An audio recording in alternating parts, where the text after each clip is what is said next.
Wall Street Memes Casino, I'm fine. and Sportsbook. Andrew McCart, IFLTV. First time ever I've done a Zoom call with Mr. Frank Smith, and I've got to say it's good. Good to be back in the game, Frank. First time ever. A Zoom call, that is. Oh, right. Yeah. Makes sense. Can't believe we've never spoken on Zoom before. I The know. way to do things these days. It's the future, isn't it? We need to keep up with the times, Frank. You know how it is. How was you've been away? Have you disappeared, mate? Yeah, I mean the last show I done was the 1st of June, which was the 5v5 out in Saudi Arabia. Quiet June, quiet July, had a little family holiday. But I'm ready to get back to it, Frank. That's why I thought, who's the big name? Who's a big superstar for me to get back into it, to get my first And none of them picked up. So you were number. I would say you were top 10. Let's say that 7 or 8. Yeah, 7 or 8. Definitely up there. Definitely up there. But yeah, well, you're just back from Japan, and I watched it. The return of Prize Fighter. Great. I love Prize Fighter. I love the tournament concept. And you were out there. First of all, before we talk about the fight itself, how was it out there in Osaka, Japan? Yeah, look, Japan's a great place. Spent a bit of time there now. First time I've been to Osaka, and yeah, amazing place. Really great place. And look, I've seen there's been a lot online about the show, and I've seen certain comments about it. It's a learning curve. It's a learning process. We've got new partners out there that we're working with. The fights delivered, it was brilliant. It was great content, and ultimately that's what it comes down to. We need to build a brand. They were great fights. We're working with partners out there who essentially deliver the event, and Rakuten Tickets, which is the agency we work with, and NSN, Rakuten, our partner there. They're really focused on delivering the live event, and I think it was a strong start. There's improvements to make and lots to look forward to, but it's exciting to get something new up and running. It was a stressful week, but we got through it. I said earlier, I've probably done the most work I've done in a while out there. And you're a hard working man. I can vouch for that. So if that's the most work you've done in a while, then it must have been busy out there. Yes, it was a hectic week getting things together. Look, we've been doing shows all around the world for 5 or 6 years now, and it becomes like a traveling circus. So when you start something new, again, it's alert. You're starting from day one. But it was an enjoyable experience. I'm glad we got it up and running and delivered, and we got the semi-finals and finals to look forward to. Listen, the fights that I'm looking forward to in the semi-finals, you've got an old Japanese derby, I believe, and then you've also got McKenna against Conway, which is a great fight to look forward to in these semi-finals. But the quarterfinals in itself, like I said to you before I pushed record there, I like the Mark Dickinson fight. I thought him against Takasako was, I hope I said his name right, Takasako, I think that's right. Was a great fight. It could have went either way. Yeah, brilliant fight. Look, I think as we say, the show as a whole, the fights really delivered. Starting from the first, we obviously started with Conway, and Eniwa was Conway, I think, looked the best he's looked. He had a bit of spite as well. I said to him, maybe we should have had a KO bonus for a few more of your fights, because he looked really good in there. So that was a great way to start it. You obviously had the Dickinson fight, which was a brilliant fight against Takisako, as you say, very close fight. And I said, I think Takisako nicked it in there. But to see what Dickinson's done at such an early stage of his career, going in there, Takisaka, that was his 20th fight against Mark's 7th fight, I think, 6th or 7th fight. So Mark will be back stronger. He's going to come back at super middleweight, I believe, but probably could be up there with one of the fights of the year this year in there. Aaron McKenna against Giovanni Estella. McKenna looked brilliant, I thought. I think he's got to be up there as one of the favourites in the tournament. People said that before.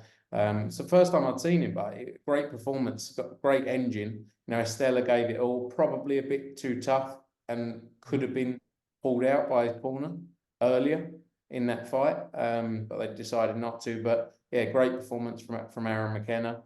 And then the Kunimoto-Carney rematch was on there.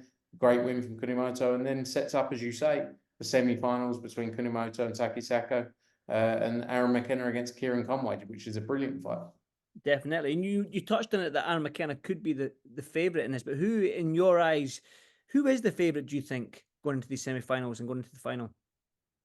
I think, I think from the bookies' eyes, it's probably, from what I've seen, it's probably Aaron McKenna. I think looking at Kieran Conway's performance the other night as well, like I say, the best I've seen him. I think that's going to be a great fight between those two. I think Takisako and Kunimoto had a fight 3 years ago, I believe. I think Takisako is probably favourite there, but I think we're in for a great night. Come looks like October for the next one. Is that back in Japan? Oh, I think all this is happening in Japan. Yeah, there's. See, when back in with the Japan. price, will we see the price fight? Will we see it in different countries, or is this strictly happening in Japan, or will we see it like branch out to different sort of territories? Like, I know that's the way you work, Frank. You like to branch out in different territories. Like, you're out in the US match room. You've been Saudi. You're out in Japan. You've been Monaco. You've been all over the place. So, will this prize fighter format? Will this come over to the UK, the US, or wherever? I think it's something, look, we obviously did, prize fighter started 16 years ago in 2008, I think it was. We did a run of 25 events. It was obviously the tournament format on one night, 3-3-minute rounds, quarters, semis and finals. It was always something that I believed had a brand value that we could replicate in other territories and other markets. So Japan's the first one, but I definitely think there's opportunity to recreate that in other markets. Not sure whether it'll be, I don't think the UK is one for that, or the US. The boxing market's developed, and I don't think we're looking to bring back that short form boxing right now. But I think when we have discussions internationally, it's definitely something we pitch, and I think there'll be a lot of interest there. It's definitely, like I said to you, I like the old prize fighter with the 3-round and everything happening in one night. What was that? I think that's when Coogan first started. I think it was on a prize fighter show, was it not, with Eddie Hearn, but all them years ago. So In the Olympics in Liverpool. Liverpool, that's right. Yeah, and was it the Olympia? Yeah, lovely place. Yeah, definitely. Great format, loved it. But like I say, it's been a quiet couple of months since that sort of 5v5 card for boxing. It always is around them summer months, isn't it? They sort of die off a little bit. I know we've had Johnny Fisher against Babbage, and you've got a few shows coming up in August. But like, we've just had Boots Ennis as well, a rising star in the US. I know you went out there, Eddie was out there with Boots Ennis, but great performance and a superstar in the making, it looks like. Yeah, look, tremendous performance. 14,000 people in the venue, and he looked, fair play to David Avanesian as well, by the way, on 4 or 5 weeks' notice. He came in there and gave it as he always does. A tough opponent kept coming forward. But yeah, Boots looked tremendous, and not just a great boxer, but aggressive as well. Like he really went for it in there. And when you think that's a year, he just had a year and I think 6 days or something out of the ring. To see him come back in the ring and deliver a performance like he did, it just shows how special he is. And he's going to go, well, look, he's already a big star, but I think he's got so much more potential and so much further to grow and build his profile as well. Tremendous boxer. There's big fights out there to be made for him. But you said a quiet period. We had Johnny Fisher the week before that. We had Bam against Estrada the week before. Yeah, quiet period for you. I wish it was quiet. Bam against Estrada, 9,000 people in Phoenix the week before that. Birmingham, Felix Cash against Tyler Denny in that amazing Conor Walker, Lewis Crocker fight as well. June 15th, we had the Puerto Rico show where Liam Parrow shot the world. All right, okay, I was wrong.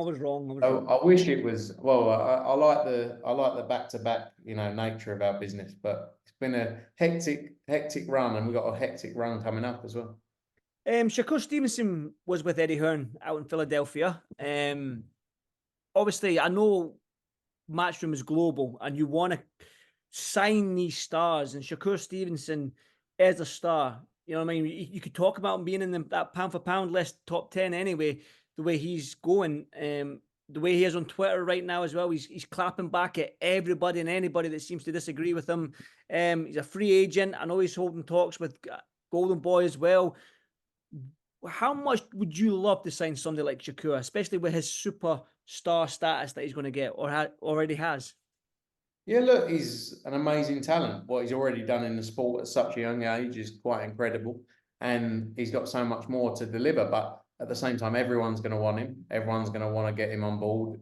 And it may also be that there's certain fights that he fancies. You know, we see other people recently have looked at, you know, going with this promoter here for this fight, you know, making decisions like that. It doesn't always give you long-term protection, but, you know, everyone's got a different mentality with it. You know, I know Eddie obviously spent time with him there, and I'm sure has been speaking with the team. So he's an amazing fighter, a massive name in the sport. And like I say, everyone will want him. So yeah, let's see how the conversations progress.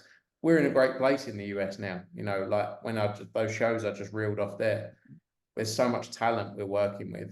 And to add someone like Shakur Stevenson would be huge. When you look at right now with the state of boxing, obviously with the superstars and getting these big fights made, I mean, Boots Ennis seems to want Terence Crawford. Terence Crawford, after Madrimov, if he gets past Madrimov, which is a tough test for him, by the way, he wants Canelo, it seems. It just seems like people are chasing these names that might be a little bit too much of a reach for them right now. But where would you go with Boots next? We're not talking about Terence Crawford because my man Israel Madrimov, who I'm actually looking at the robe he gave me, my Uzbek robe over here from when I was in Uzbekistan when he fought Michael Sorrow for the first time. He's going to go and do a job on Terence Crawford, so we don't have to talk about Terence Crawford right now. All right, okay. Forget about it.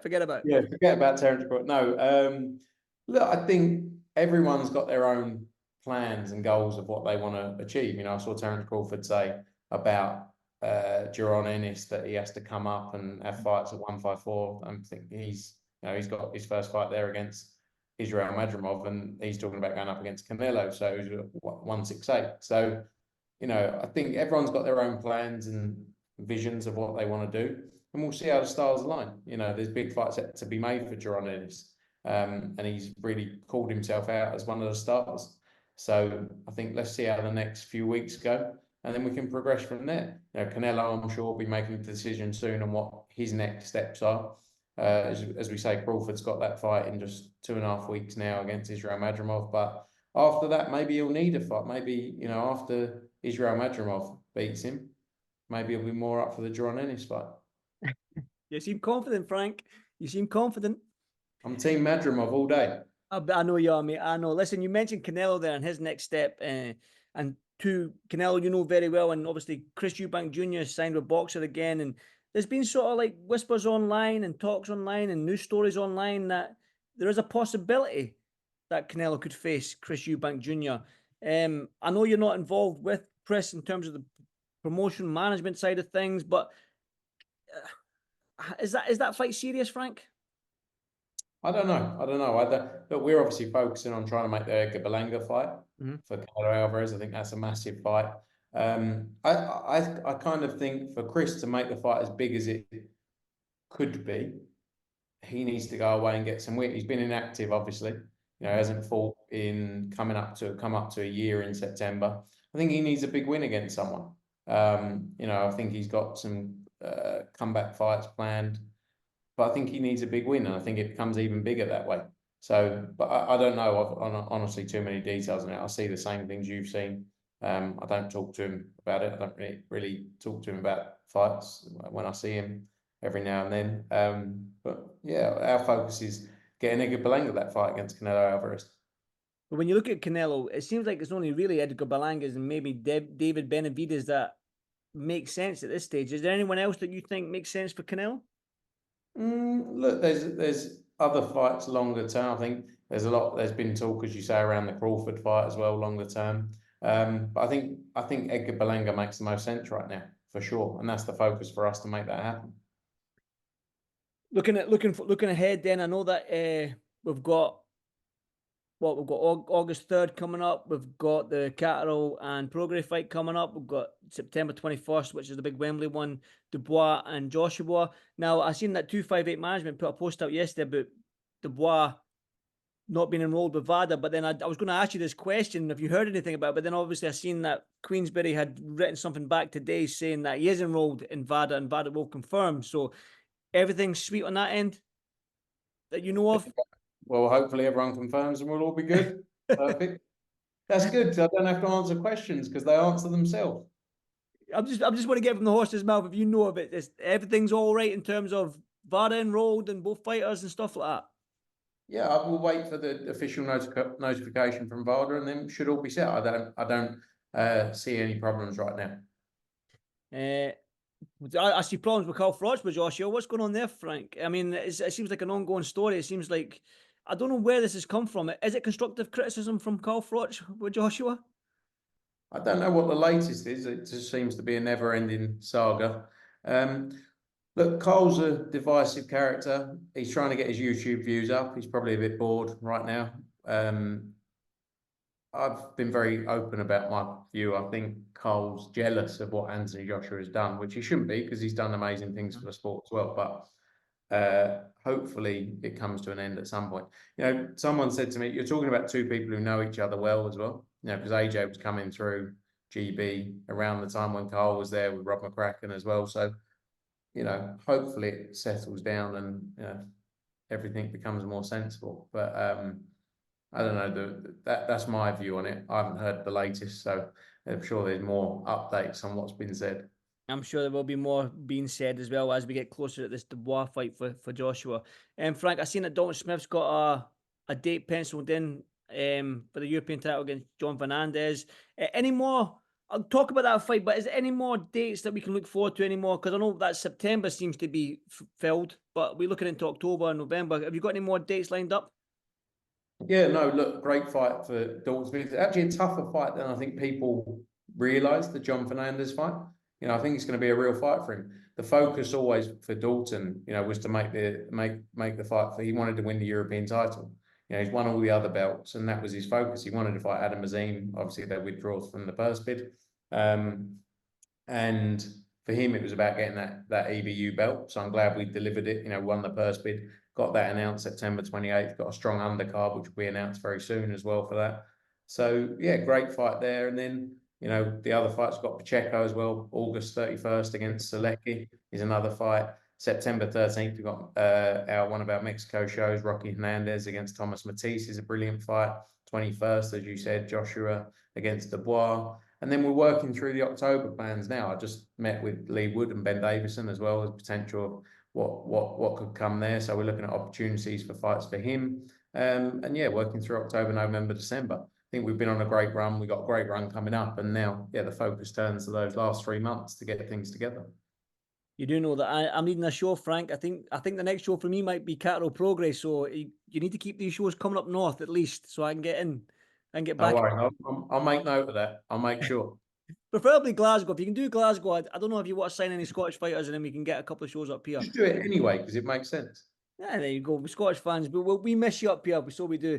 Yeah, Frank. Anything else you'd like to add? Anything I've missed?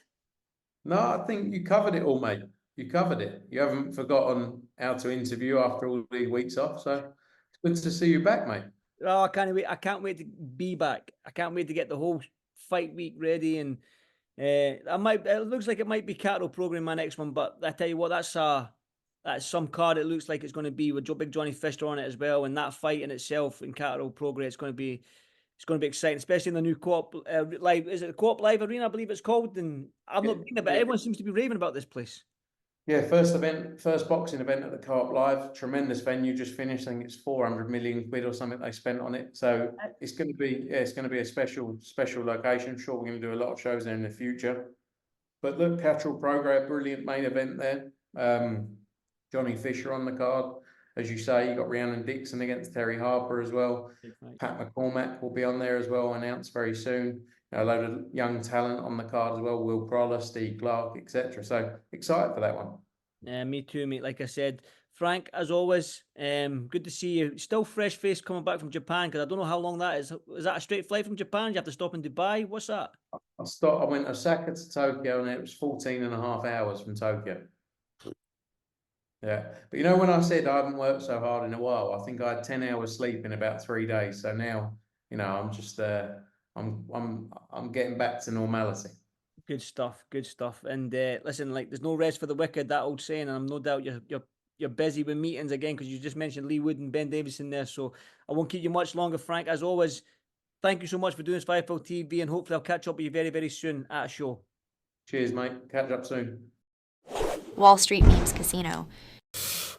I'm fine. And Sportsbook.